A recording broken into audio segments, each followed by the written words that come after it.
अस्सलामुअलैकुम। ऐसे सब लोग सब ठीक है? हालात ठीक है? हालात ठीक नहीं होंगे मुझे पता है, क्योंकि ज़ाहिर बात है गवर्नमेंट ने जो कह दिया पेपर होने वाले हैं, तो कई सेकंड ईयर के जो बच्चे हैं उनको ज़ाहिर है वो दंदल पड़ रहे होंगे। उनका उनका दिल ख़राब, टेढ़ी परेशानी, सब कुछ हो रहा होगा। तो उनके लिए बेहतर हाल यही है कि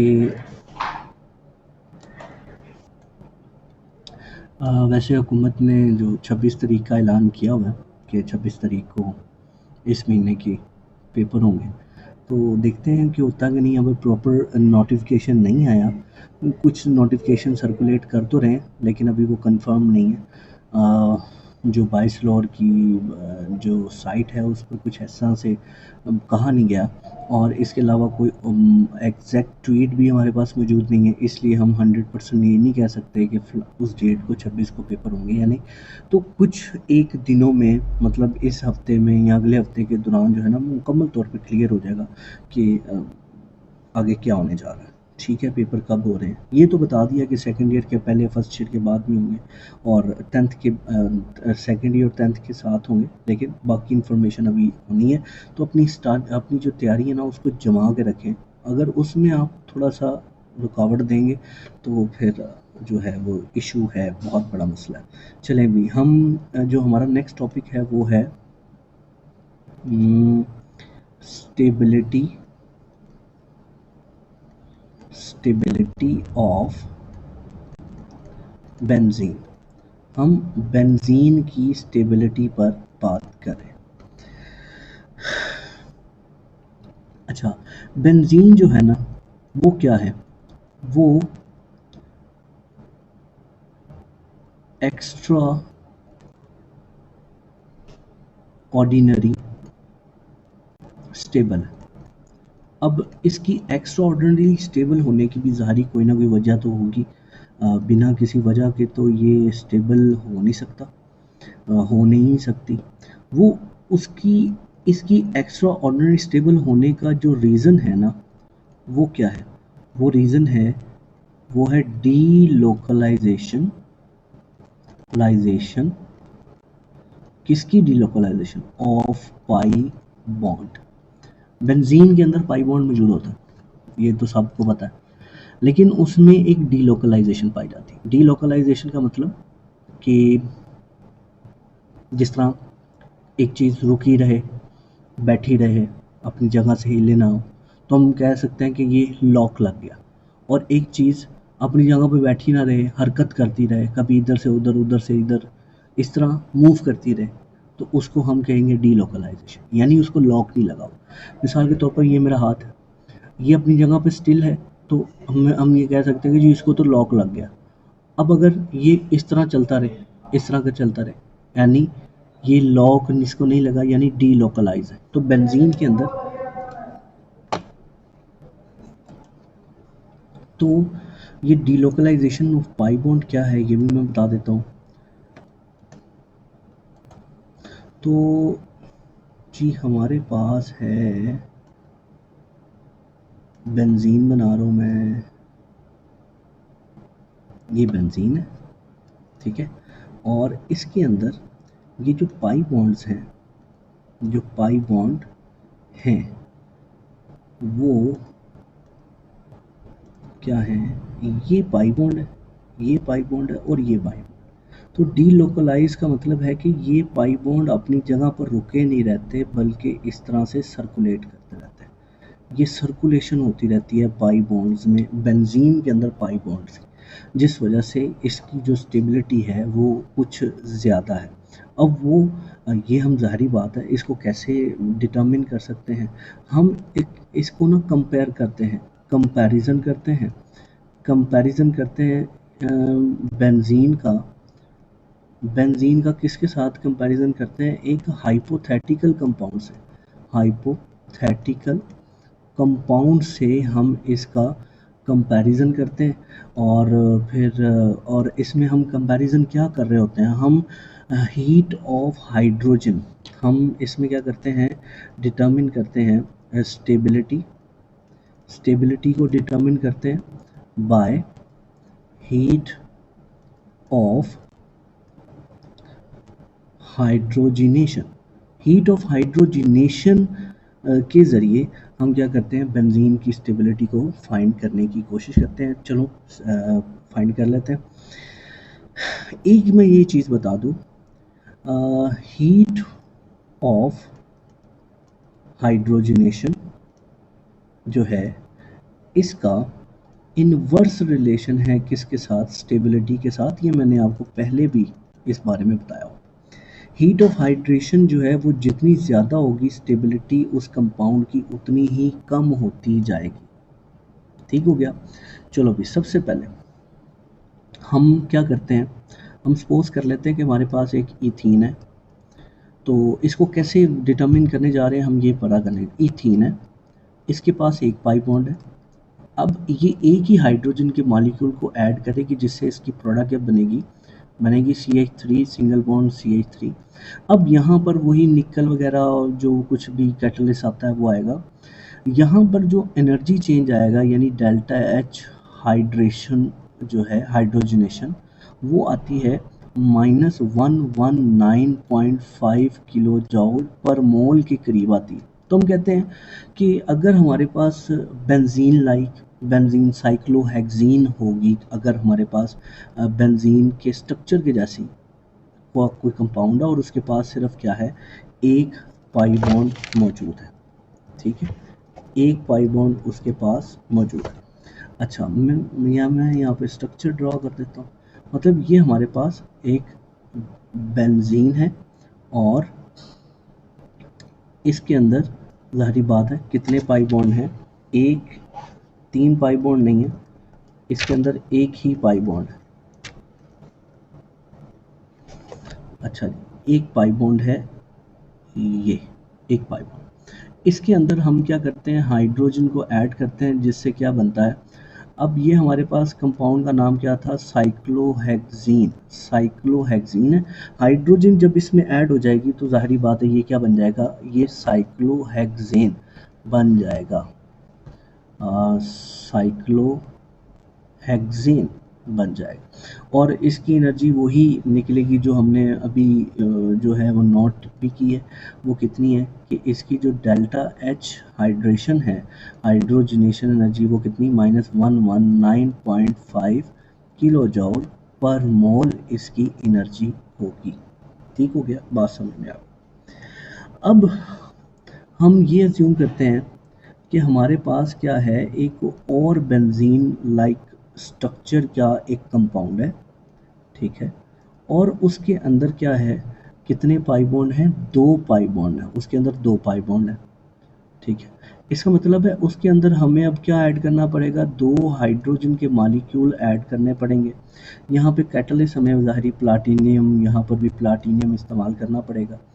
तो इसके नतीजे में जो हमारे पास प्रोडक्ट हासिल होगी, जो प्रोडक्ट हासिल होगी वो क्या होगी जी, वो जो हमें प्रोडक्ट हासिल होगी वो एज़ यूजुअल क्या है, साइक्लोहेक्सेन। साइक्लोहेक्सेन ही हासिल होगा, साइक्लोहेक्सेन। अब आप ये सोच रहे होंगे कि एक पाई बॉन्ड में हाइड्रोजन ऐड हुई तो इतनी एनर्जी निकली, तो अगर 2 पाई बॉन्ड में हाइड्रोजन ऐड होती है तो कितनी एनर्जी निकलेगी। तो जाहिर है हमारे पास 2 काम हैं। एक तो डेल्टा H, वो जो हम एक्सपेक्ट कर रहे हैं, जो हम सोच रहे हैं, ये वो डेल्टा H है। ठीक है, यानी डेल्टा H कैलकुलेटेड, वो कैलकुलेटेड कितनी है कि 2 पाई बॉन्ड है, 2 को मल्टीप्लाई कर दो -119.5 के साथ, तो इसका आंसर कितना आना चाहिए, इसका आंसर आना चाहिए -239 किलो जॉल पर मोल आंसर आना चाहिए। ठीक है, लेकिन जो डेल्टा H ऑब्जर्व की गई ना, ऑब्जर्व की गई वो कितनी थी, वो थी -231.5 किलो जॉल पर मोल। तो ये सोचा कि चलो कोई बात नहीं, थोड़ा सा तो फ़र्क है, तो इस थोड़े से फ़र्क को जो है उस वक्त ऑब्जर्व नहीं किया गया। ठीक हो गया। चलो इससे आगे चलते हैं। अब हम क्या करते हैं कि नेक्स्ट नेक्स्ट क्या कर रहे हैं कि हमारे पास अब हमने एक बेंजीन के स्ट्रक्चर के जैसा एक कंपाउंड अज्यूम कर लिया, और वो बेंजीन के स्ट्रक्चर के जैसा कंपाउंड है। तो हम अज्यूम कर रहे हैं बेंजीन के स्ट्रक्चर के जैसा हमने कंपाउंड क्या कर लिया है, अज्यूम। अच्छा, अब ये समझ लो ये वो कंपाउंड वो बेंजीन नहीं है, ठीक है। इसका नाम क्या है, 135 साइक्लोहेक्साट्राईन, ये हमने अज्यूम किया हुआ 135 साइक्लोहेक्साट्राईन, ये हमारे पास कंपाउंड है। 3 पाई बॉन्ड है, तो इसका मतलब है 3 H2 जो हैं वो ऐड होंगे, और हमारे पास जो बेंजीन जो स्ट्रक्चर हासिल होगा वही साइक्लोहेक्सेन। इसके नतीजे में हमें हासिल हुई साइक्लोहेक्सेन, फिर से वही काम, साइक्लोहेक्सेन ही हमें हासिल हुई, ठीक है। अच्छा, इसकी जो डेल्टा एच जो हम सोच रहे थे, हमने जो अज्यूम की कि भाई डेल्टा एच नहीं आनी चाहिए, तो डेल्टा एच कैलकुलेटेड क्या थी, वो थी 3 मल्टीप्लाई बाय 119.5 माइनस 119.5। तो इसका आंसर क्या आता, इसका आंसर आता -358.5 किलो जूल पर मोल, इसका आंसर आ रहा है, ठीक है, कैलकुलेटेड। लेकिन जो हमने ऑब्जर्व की डेल्टा एच ऑब्जर्व, वो कितनी थी, वो बड़ी हैरानकुन, आपको हैरानगी होगी, वो है -208 किलो जूल पर मोल। ये हैरानकुन बात है, मतलब -208 किलो जूल पर मोल आ जाना, ये थोड़ी सी हैरानकुन बात इसलिए है कि 2 पाई बॉन्ड जब हमारे पास थे, जो हमने पीछे देखे 2 पाई बॉन्ड में, उसके अंदर जो एनर्जी है वो कितनी आ रही है, वो है -231.5 किलो जूल पर मोल, जो कि हमने यहाँ पर देखी। लेकिन जैसे ही 3 पाई बॉन्ड आए, तो उसके लिए तो एनर्जी को थोड़ा ज़्यादा होना चाहिए था, लेकिन वो हैरानकुन हद तक कम हो गई। अब हैरानकुन हद तक कम होने की सबसे बड़ी वजह वो क्या हो सकती है, वो है डीलोकलाइजेशन। चलो पहले ये साबित कर लेते हैं कि ये एनर्जी का कम होना जो है वो स्टेबल कहलाना होता है कि अनस्टेबल कहलाना होता है। तो मैंने आपसे पहले ही बात की थी कि हीट ऑफ हाइड्रोजनेशन, इसका इन्वर्स रिलेशन है किसके साथ, स्टेबिलिटी के साथ इसका इन्वर्स रिलेशन है।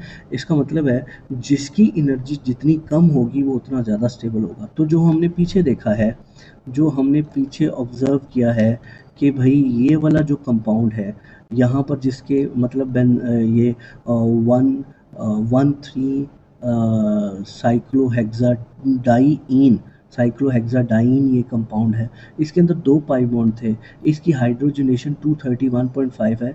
तो पता ये चला कि जिसके अंदर 3 पाई बॉन्ड हैं वो 2 पाई बॉन्ड वाले से ज़्यादा स्टेबल है। तो ज़्यादा स्टेबल होने की वजह डीलोकलाइजेशन,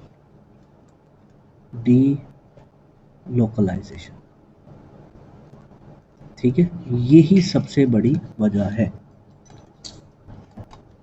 तो एक ग्राफ से हम बेंजीन की स्टेबिलिटी को समझने की कोशिश करते हैं।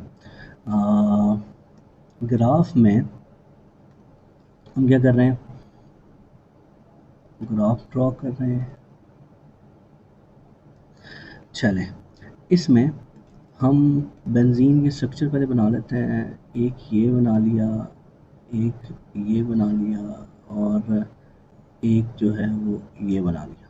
अच्छा, तो इनका जब रिएक्शन मतलब इसके अंदर सिर्फ एक ही पाई बॉन्ड है, इसका रिएक्शन जब सिर्फ एक हाइड्रोजन के मॉलिक्यूल से करवाया, तो इस सूरत में हमारे पास जो एनर्जी हासिल हुई वो कितनी थी, -119.5 किलो जूल पर मोल थी।